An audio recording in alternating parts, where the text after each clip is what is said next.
Hi, everyone. Welcome again to our COVID-19 office hours for the food industry. Today, we're going to run things a little different. We've been, it's been almost 4 months for some of us from when the lockdown first started. And now we've gotten to the point where I think most states have been opening up in some regard. Um, and so it gives us kind of an opportunity to kind of look back over the past couple of months.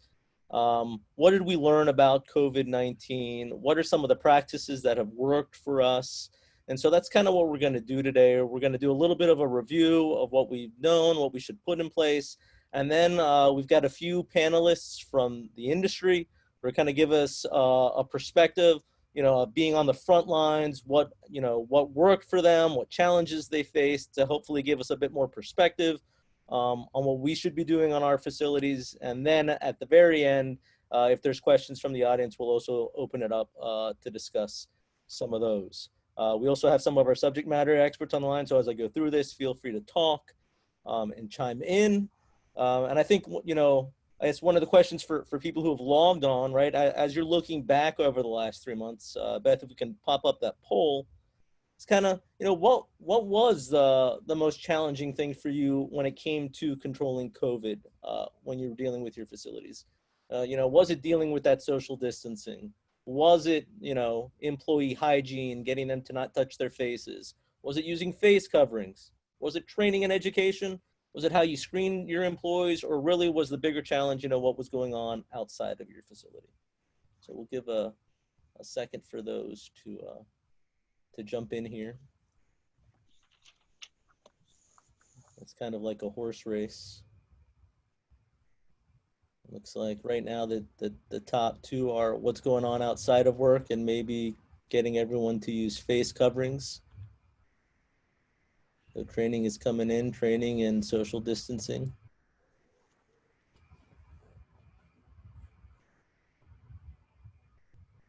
Yeah.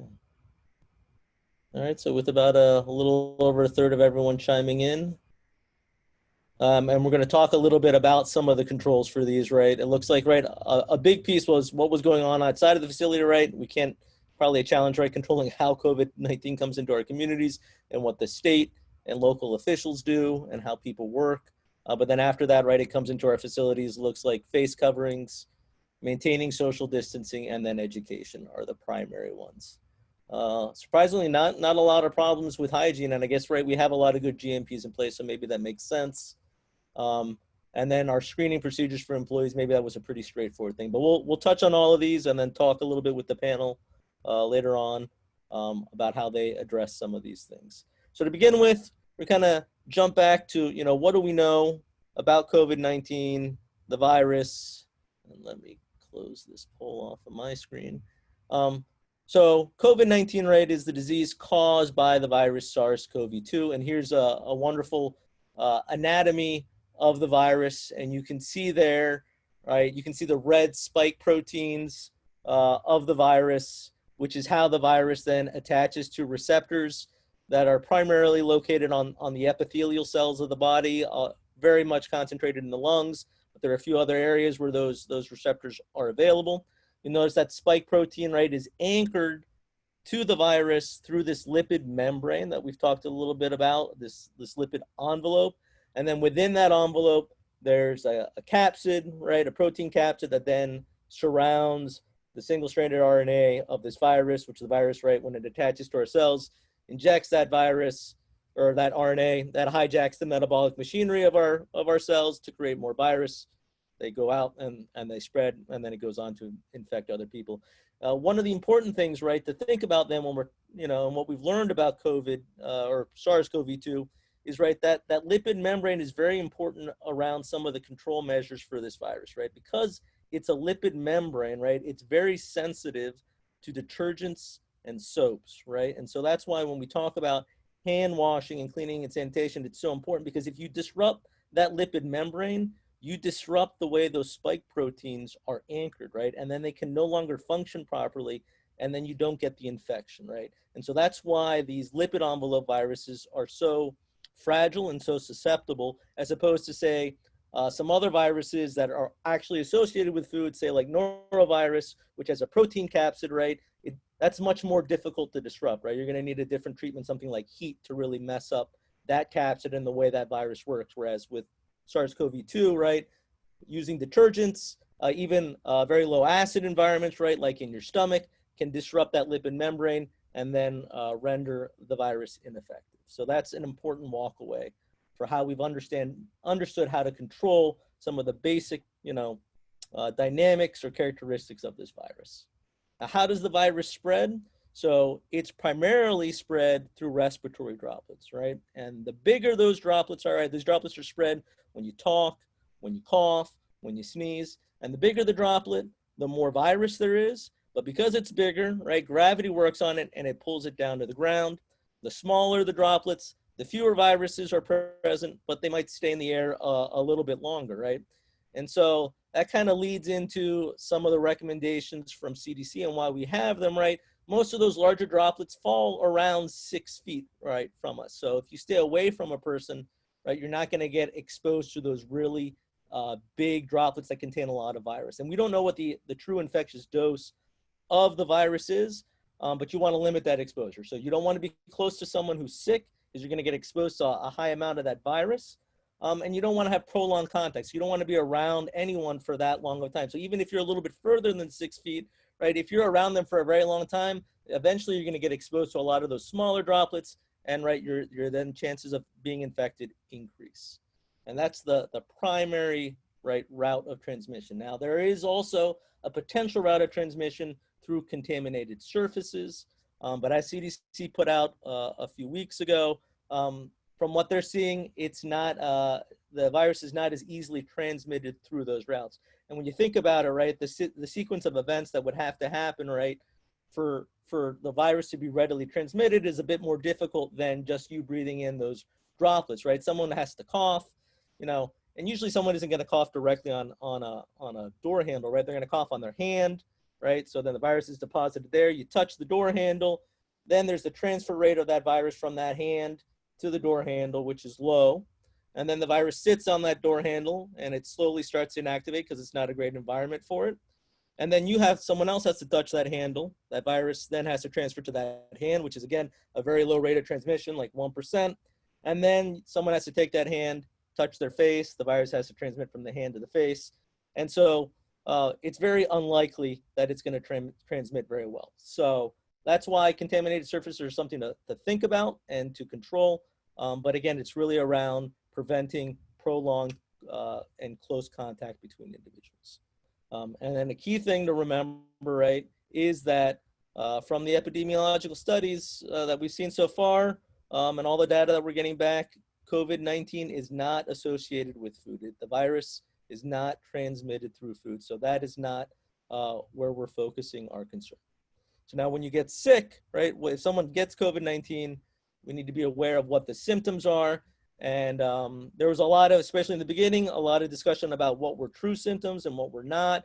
And so what we're seeing now, the core set of symptoms reported by CDC are someone displays a cough, they have a fever that's greater than 100.4 degrees Fahrenheit, they may be experiencing chills, muscle pain, because the virus attacks the lungs. You'll see people with shortness of breath or difficulty breathing developing. Some people may have a sore throat. And a good number of people have been showing, interestingly, a loss of taste or smell. I've had a couple friends down in the city that have had COVID-19, and they reported having that as well. So this is what, right, these are what a symptomatic person would display. Now, one of the things around COVID-19 is that when you think about SARS beforehand, right, about 20 years now, SARS was like 2003, 2004. SARS was only able to spread when somebody was already showing symptoms. So it was really easy to segregate people who had the virus. This SARS-CoV-2, right, or COVID-19, what we found is that it can be spread pre-symptomatically. So a day or 2 days before someone starts showing symptoms, they can begin to spread the virus and infect other people, which makes it a bit more difficult to control. So we have this pre-symptomatic issue with COVID-19.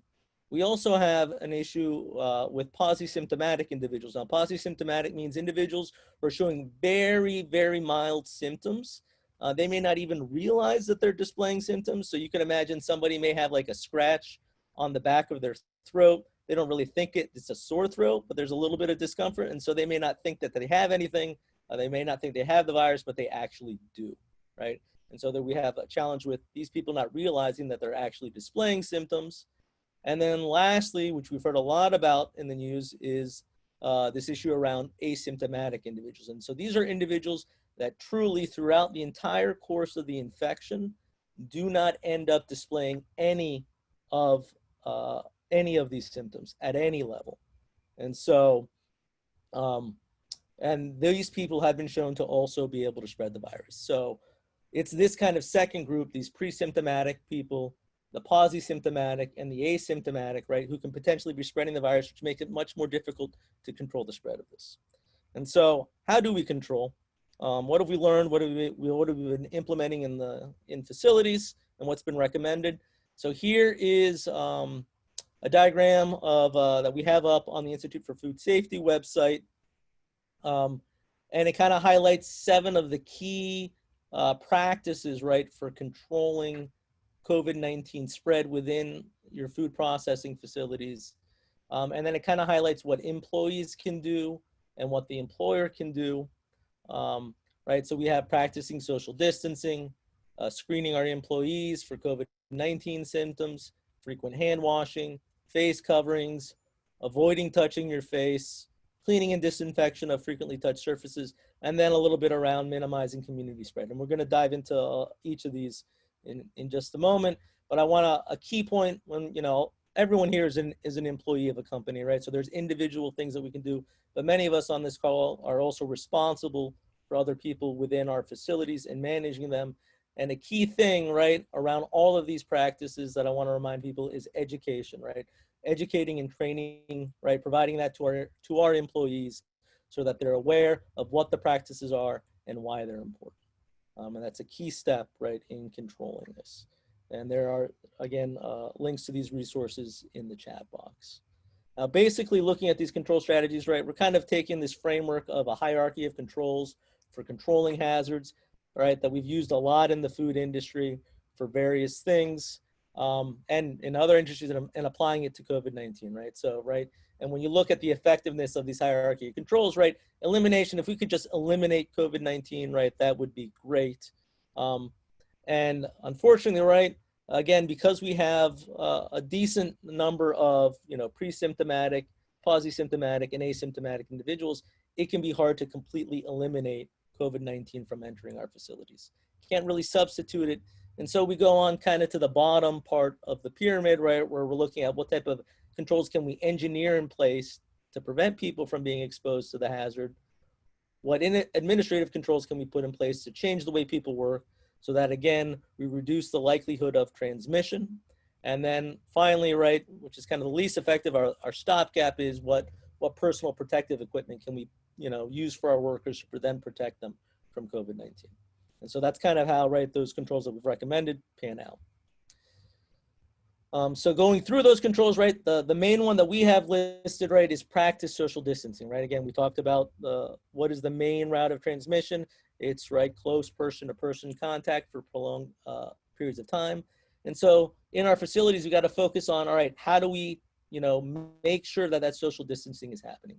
So we can work really to engineer controls, right, to prevent people from coming within a close distance of one another. So adjusting the way that our lines are set up so people are forced to be spaced greater than 6 feet apart from each other. We've been seeing, right, in the meat industry, in the produce industry, they've been, and if you go to the grocery store, at least in my grocery store, you'll see that people put up shields and barriers, right, to separate one person from the other, again, to force that physical separation so that we can't have transmission.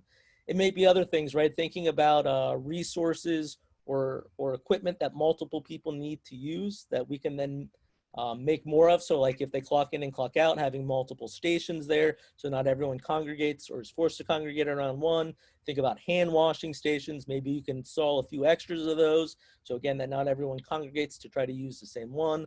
When we're talking about offices or break rooms or lunch rooms, changing the way that those are set up so that the tables are physically spaced more than 6 feet apart, and maybe that only one person can sit at that table. So then again, right, if someone goes to sit at the table, there's no other option for them but to sit by themselves, and for the next person who comes in to sit someplace else that's far, far away from them. So that's engineering controls to make sure it happens.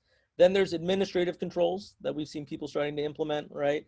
Again, on how do we control and keep people separated, right? A key one is the sick leave policy, right? And making sure that what we're using for our workers doesn't, penalize them for staying home when they're sick, or incentivize them for coming home or coming into work when they're sick. You may think about, how do we reduce workflow, right? Maybe you can run the lines slower with fewer people. Those are things to think about. Staggering your shifts when they start, when they let out, so there's less overlap. Again, maybe thinking about, doing lunch within groups of people so not everyone congregates in the lunchroom at the same time. Again, these aren't perfect because you may still find situations where people interact with these administrative controls. You may think about grouping by teams, by housing situations, to think about so that if one group gets sick, they don't interact with the other groups and then get them sick. That might make sense for your workplace. I know in some of the higher education and schools, there's a lot of talk right now about clustering by classrooms, if that's possible, particularly in elementary schools, to prevent them from interacting with each other. And then again, as I noted earlier, right, training your workforce on the importance of social distancing, right, and maintaining it whether or not, right, they're in an area that forces them to do it or not. So that's, right, social distancing. When we talk about controls for screening for COVID-19, to make sure that we can try to eliminate it as best as possible, right? You need to decide, if I'm doing a screener, how are we going to do it? Are we going to do it in person? Am I going to ask my employees to self-monitor, or are we going to do both, right? And that will change the way you need to respond to things. What's going to be on my questionnaire? What am I asking for? Making sure that it's clear that you let them know what are the COVID-19 symptoms that they should be paying attention for, that you should be screening for. Talk about whether or not they've come in contact with people who are positive for COVID-19, and have they gone anywhere where there's potentially a high risk for them to have been exposed to COVID-19. Consider then how you document these survey responses. We don't have time to dive into all the little specifics, but there are things you're going to want to think about when it comes to HIPAA and OSHA regulations on whether or not there is a medical need to store these documents for extremely long periods of time, or if there are liability issues. So think through that at the base, as people are trying to understand what are the legal ramifications for these documents, you're going to probably at least want to keep them for a couple of years until they come to an understanding on how long a company needs to keep documentation around COVID-19. Consider, if you're doing in-person screening, how are you going to protect the people that are actually doing the screening? And then how are you going to protect the workers? How are you going to maintain the social distancing? If you're using other types of tests, say to clear a worker to come back into the facility after they've been sick, you need to really think about, what is that test? Are you testing for the virus itself, its RNA? Or are you doing antibody testing and realizing that, does antibody testing really help me for allowing workers to come back versus testing for the actual virus and making sure they're not shedding it? And so think about that. And then remembering, right, that screening is not perfect, right? We have those polysymptomatic, those pre-symptomatic and asymptomatic spreaders that may not be caught with the screening. And so that's why we need to have these other controls in place, because we can't completely eliminate them. Frequent hand washing, right, is another key control for COVID-19. You and your employees should be regularly washing your hands with soap and water for at least 20 seconds. Like I mentioned earlier, the SARS-CoV-2 has a lipid envelope that is readily disrupted by soap and detergents. And so that's a key way to inactivate it. It helps break, right, person-to-person transmission. You need to make sure that you have hand washing sinks that are readily available for workers. You need to remind them through training, when should they be washing their hands? Anytime they touch their face, anytime they touch a high-touch surface, right? They need to think about those points where they need to be washing so they don't transmit it to themselves. If you find yourselves in areas where hand washing or water is not available or not good, say based on the environment that you're in or processing in, then make sure that you have appropriate sanitizer, right, that is able to inactivate SARS-CoV-2. And so the recommendation from CDC is that it needs to be a sanitizer that contains at least 60% alcohol. There's always discussion around gloves. Should you or shouldn't you use gloves? Hand washing is very effective, but if you decide in your facility that you're going to be using gloves, remember that gloves can become contaminated with SARS-CoV-2 and then can become a source of transmission. So those gloves need to be changed frequently to not become transmission vectors themselves, right? And they should be changed at all those instances when you would otherwise be washing your hands. Face coverings is another key control measure for COVID-19 that, again, there was a lot of discussion around this, especially in the beginning. Do we or do we not need to wear face coverings? I think now, primarily the research has showed that while face coverings won't completely eliminate the spread of COVID-19, they do help slow the spread of the virus, right? Particularly among people who don't realize that they have it. We still have issues with, getting things like N95 masks and surgical masks. So there are still recommendations out there around using cloth face coverings. Remember that if you're using cloth face coverings, that the efficacy of these coverings will vary based on the material that's used and how it's made. And there are guidance documents online from CDC that talk about how to appropriately make these. You need to also realize, right, that face coverings don't just last all day. They can become dirty and soiled, and if they do, they become damp, they're no longer really effective, and so they need to be changed. And these kind of things then will affect what type of face coverings you may want to use, right? So, right, if I'm using cloth face coverings, right, how many am I going to need for my employees in a day, right? How often will they get dirty? And then how often am I going to launder them? So I may need 3 or 4 face coverings for an employee to get them through a shift, and then they need to have a new set of face coverings, right, for the next day. So how am I going to manage that kind of program? So that might drive you to use maybe disposable face coverings. And so those are things to think about. We've also had a lot of talk around plastic face shields, right? And they really offer a different type of protection than a face covering. And really they work best in conjunction with cloth face coverings, not by themselves. Though again, it may depend on your situation. If it's a really, really hot day in the processing facility and you're seeing everyone not using their masks or their face coverings appropriately, you may find it's better to have at least a face shield in place to offer some protection. Won't be as great as a face covering, but at least then they're actually doing it rather than not doing something. So you'll have to think about that and what goes on in your facility. And remember that these coverings, do not work effectively by themselves. They only really help out when we're also implementing them with social distancing.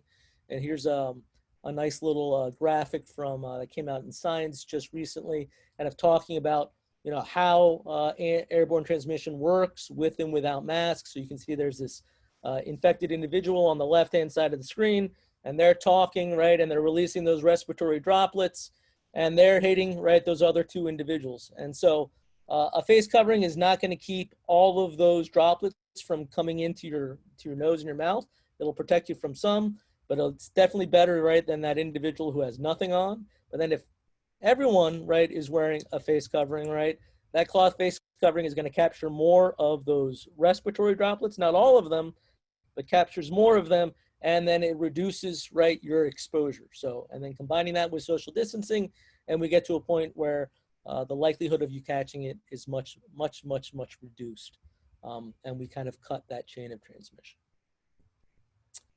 Another key point, right, another control that is, easy for people to forget because we're always touching our faces. I probably touched my face while I've been giving this talk, right, is, right, really reminding people that, you need to wash your hands and not touch your face, because there is the potential, even though, right, the sequence of events is more unlikely, that you could then touch something, or, right, you could have shaken hands with someone who sneezed on their hand, which kind of shortens the transmission chain. You shake their hand and then you touch your face, and now, right, you've exposed yourself to the virus. And so, again, do not touch your face. It may be then worthwhile, we've talked about things like face shields and gloves, and while they, you may not need them to control transmission because there's other options. They may also provide ways to kind of enforce this no touching of the face. So if you've got a face shield on, right, you're going to hit that plastic shield and you're not going to actually touch your face. And again, if you're wearing gloves, people are less likely to touch their faces. So those are things to think about when you're thinking about things to implement to kind of enforce this control of not touching your face.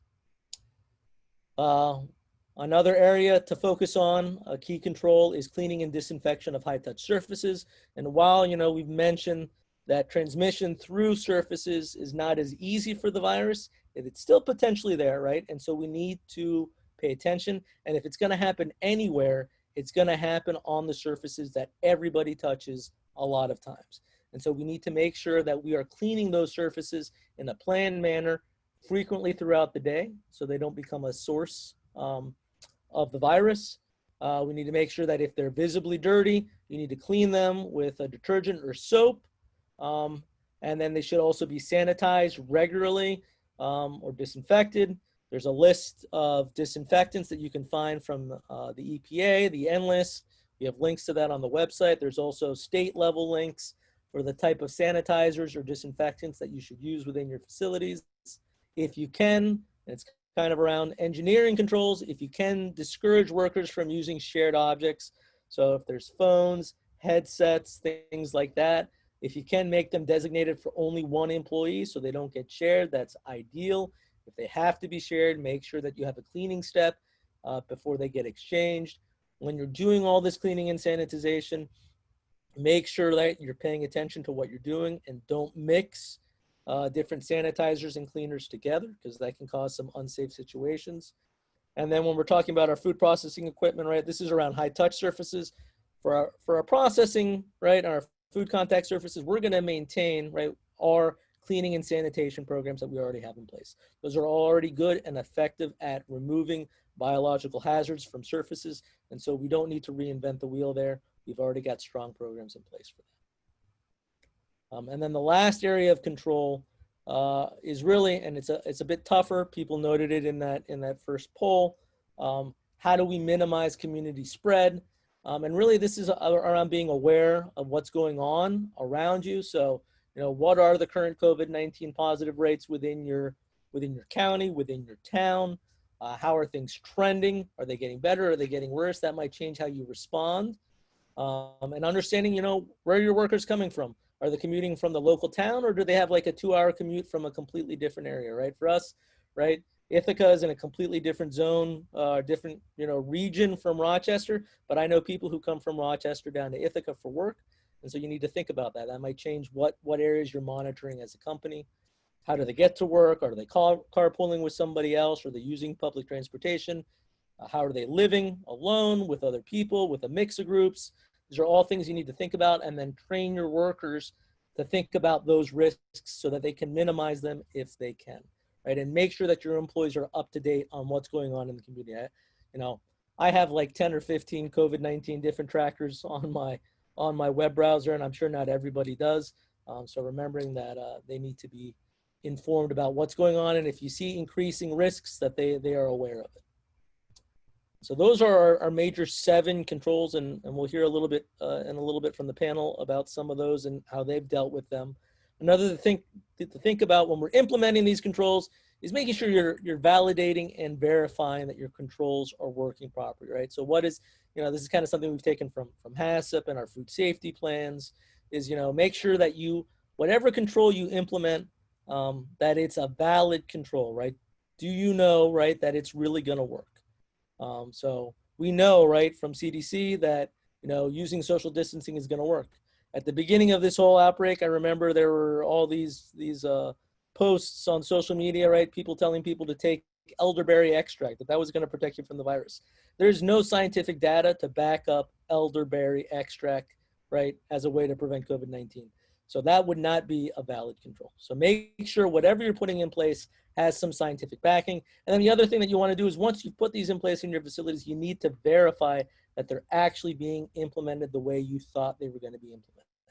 So validation and verification. And so quick little example of kind of taking that whole food safety plan mindset and hazard analysis to COVID-19 controls, right? We're talking about social distancing and wearing face coverings. You think about, what are our critical limits, right? So for social distancing, it's that we need to maintain 6 feet of distance between employees at all times. And we need them to be wearing their face masks, their face coverings, right, that cover their mouth and nose at all times. So what are we monitoring, right? We're monitoring that they're 6 feet apart and that their face coverings are worn appropriately. How? Doesn't have to be anything particularly complicated. It could be as simple as a visual inspection of the room, the processing area. You might, down the road have more technological options, right? You might have trackers on people that then tell whether or not they actually are 6 feet apart, but it can be something as simple as visual inspection. How often? You're going to want to do this regularly enough to provide yourself confidence that these things are being met regularly. And who should do it? Could be the production manager. With these examples, they always put it on QA managers or QA staff, but it could be somebody else within the facility who is responsible for making sure that COVID-19 controls are being implemented correctly. How are we going to verify this, right? You should be documenting when you do those visual inspections, and those logs, right, should then be reviewed weekly to make sure that, yes, everyone has been doing it all week. If you're doing something, say, with masks, right, you're ordering masks, you may want to double check that if they're disposable masks, right, that they've had some tests to ensure that they have the right filtration rate or something like that. That might be something to consider. How do you validate these, right? Again, with validation, a lot of times this is not about us generating the science. A lot of times the science is already in place. And so for the 6 foot spacing, this is relying on CDC and FDA guidance. This may be a little bit more difficult for things like face coverings, but again, there is some guidance documents out there that we can at least use to back up our choices for these controls. We're not just drawing them out of thin air, unless you've come up with some new way to control for COVID-19 and you can do the research to show that it's effective. And then lastly, what are corrective actions, right? If we see that people aren't following these controls, make sure you have written plans on how you're going to retrain people, how you're going to maybe reorganize the workflow, or you might decide you need to install barriers when you didn't think you needed to, and then record what those actions are to make sure, again, that we have everything documented and in place. Now, occasionally, right, something is going to go wrong, and in the world of COVID-19, we know that sometimes we're going to get positive. So, right, this is a deviation from our controls, and how do we react to that? You should have a written plan on how you're going to do that. And I'm not going to completely go through this flow chart, but we have things like this on the Institute for Food Safety's website, where, right, what happens if, we find that we have an employee who is showing symptoms for COVID-19 or test positive? What am I going to do with them, right? I'm going to send them, right? If they're showing the right symptoms, I'm going to send them home. And then what do I do with the facility, right? If they had been working, right? I'll evaluate, right? When were they showing symptoms? What type of space were they working in? That might change how I react, how I do my cleaning. So those are all things to think about. Have a written plan in place for what you're going to do with a COVID-19 positive individual. And then what are you going to do to clear them to come back into your facility? And so this is just one example there. And then, right, stay informed, right? We've got the website for the Institute for Food Safety at Cornell, which has a lot of resources that are constantly being updated by Al, who's sitting here on the call. And there's other websites, if you're in New York, Cuomo's giving daily updates, right? So those are all things to watch out for to make sure that you stay on top of COVID-19 and prevent an issue from happening in your facility. And kind of, all that together kind of helps build a COVID-19 culture, right? From management to the employees to your community, right? So that we can make sure that COVID-19 doesn't adversely impact the way we make foods.